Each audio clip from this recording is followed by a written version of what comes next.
Willie's podcast is brought to you by Countertops and Cabinetry by Design. Cunningham here. When it comes to your home, you want the best quality for the best price. Countertops and Cabinetry by Design is the best. Get new countertops installed in as little as 2 weeks. Online at cacbydesign.com. This is a special podcast presentation from 700WLW.com. This is Bill Cunningham on Demand. Hi, Billy Cunningham, the great American. Joining me now is George Lang, somewhere in Westchester Township, where he's a trustee in the heart and soul of Butler County, ruled by Richard K. Jones with an iron fist. And George Lang, welcome again to the Bill Cunningham Show. Billy, it's great to be with you. Thanks for talking to me. Sometimes the problems of Cincinnati wash onto other jurisdictions. I'm reading a story out of Columbus in which it says here that Ohio Consumers Counsel, I never heard of this guy, Ohio Consumers Counsel Marty Berkowitz said his organization is very concerned that the cost of relocating utility and other lines along the path of Cincinnati Streetcar will be passed on to the good citizens of the tri-state, including Butler County, Warren County, Kenton County, Campbell County, and that all of us are going to pay. Now, to their credit, Duke Energy says that's not the case.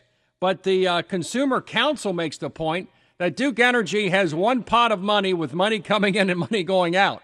And when money's going out one end, money's got to come in the other. And he's making the point rather strongly in Columbus at PUCO, the Public Utilities Commission of Ohio, that the Butler County residents will be paying $6.50 for the electric portion of the normal residential monthly bill at Duke increase and $10 on the natural gas side to pay Duke for the loss in Cincinnati. As a township trustee, Westchester and Butler County, George Lang, how would you feel if this goes through?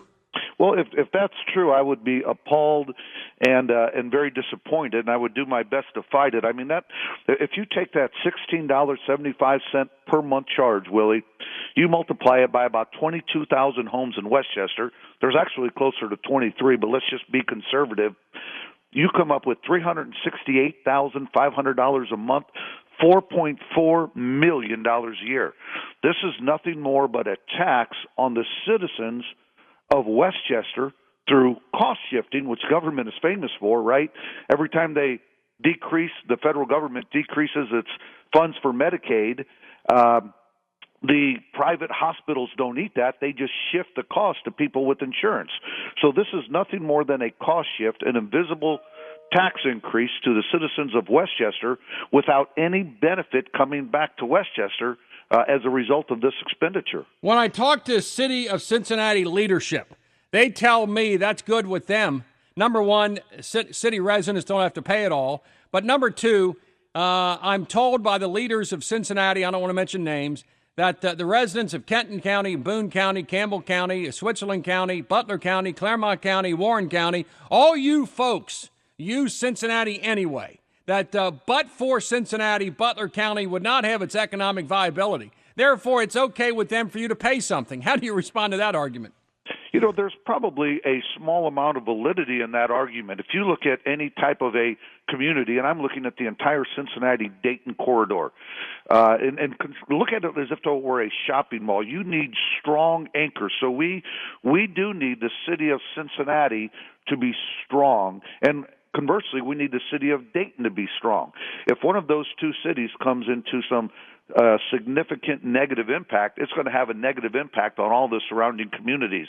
But I just don't see the streetcar, Willie, as something that is going to have that big of an impact on the community, and I don't see any benefit at all to Westchester as a result of the streetcar. Well, and the other thing, if you build stadiums, maybe the casino, which is paying all of its own way plus some, but if there's some huge event happening in Hamilton County in which Butler County is going to participate in and enjoy the benefits from, I guess the argument's available, but almost everyone I speak to says the streetcar going from Fountain Square to Findlay Market is a boondoggle that's not going to benefit Butler County. No one's going to say, hey, Ethel, let's go to Cincinnati today. Let's ride that streetcar right through the heart of Over the Rhine. Let's go down there and have some fun. It doesn't work. If they were building a stadium, maybe when we built the two stadiums, It never would have passed in Butler County. But we could have gone to the surrounding counties and said, hey, guys, we're going to have 3 million visitors to the Great American Ballpark and Paul Brown Stadium. Obviously, there's going to be benefits throughout the ripple. At least the argument's available. But I see no argument available for the streetcar other than to cover these cost overruns and boondoggles. It's called the Mallory Express. You see, our good mayor, and you're an elected leader there in Westchester Township, but our good mayor, Mark Mallory, needs a legacy. He's going to step down in early summer or fall to give the job to Roxanne Quall so she can run. He needs a legacy. He wants it to be the Mallory Express. And so you would be paying for the Mallory Express to ride streetcars through over the Rhine. If you took a vote, George Lang, in Westchester Township on this, what do you think the people would say? I'd be shocked if less than 2% of the people would support it, because I can't imagine 2% of the people regularly or even occasionally using the streetcar. The same argument you made for the stadiums could be made for Brent Spence Bridge. That's going to be a benefit to Westchester. And should the relocation of the utilities for Brent Spence Bridge hit the citizens of Westchester, that's a completely different argument. The only economic benefit that is going to occur, in my opinion, as a result of the streetcar are only going to be for people that are on the route. And Willie, how is that not going to be cannibalism from other areas of Cincinnati? I don't see net extra economic development. I see cannibalism at best. If somebody came to Butler County and said, look, the Brent Spence Bridge can only be built if there's a quarter of a sales tax increase or a tenth of 1 cent increase in Butler County, for every $100 you spend, it'll cost 10 cents for every $100, and you put that up to a vote, I think there'd be I think it would fail, but I think there'd be 40, 45, maybe 50% that would say, okay, well, we'll spend a dime on $100 to build the bridge that we're going to use to help the entire region. But this is so localized. Supposedly, when I talk to your good friend Mark Mallory, he tells me that the property values along the streetcar route are going to skyrocket. Who does that benefit?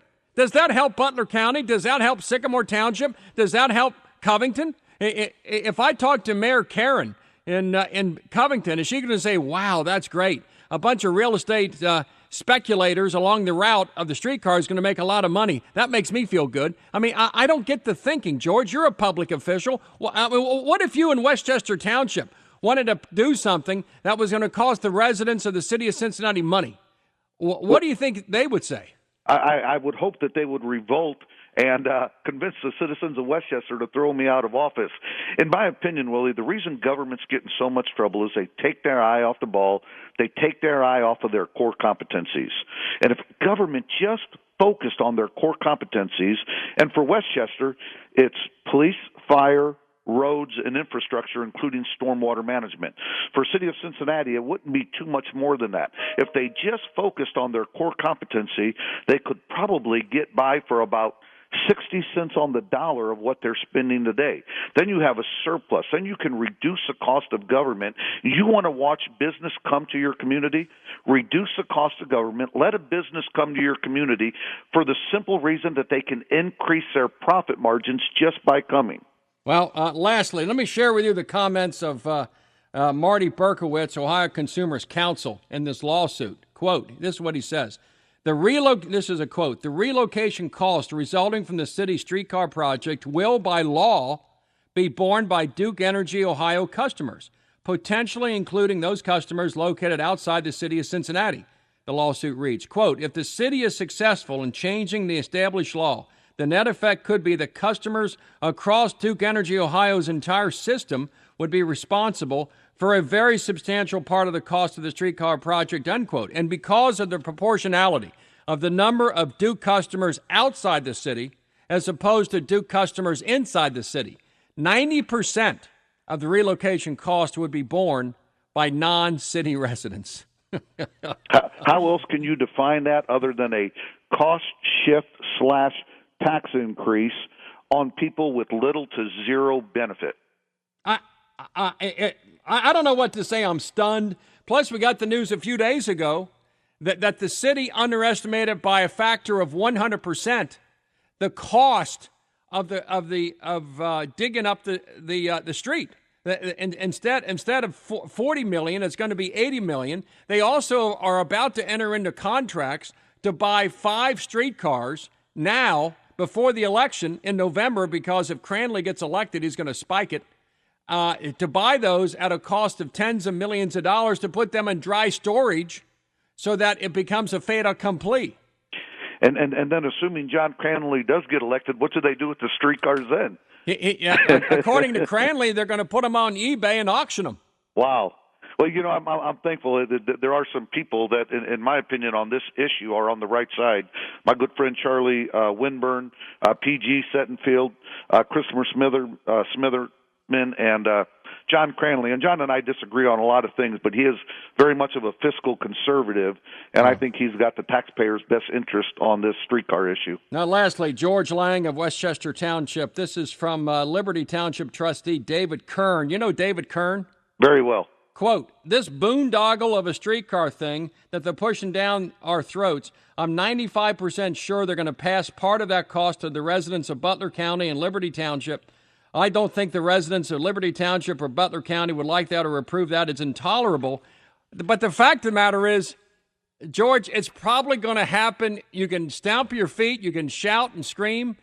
Probably PUCO's going to allow the increase to go through.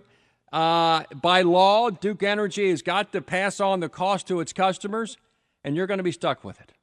Well, let's hope that they extend a streetcar then all the way out to Butler County, Willie, so the people that are paying for it can take advantage of it. Well, George, stand and fight like a warrior poet. George Lang of Westchester Township, you're a great American, and we'll do it again. Thank you, Willie. Have a great day, my friend. God bless America.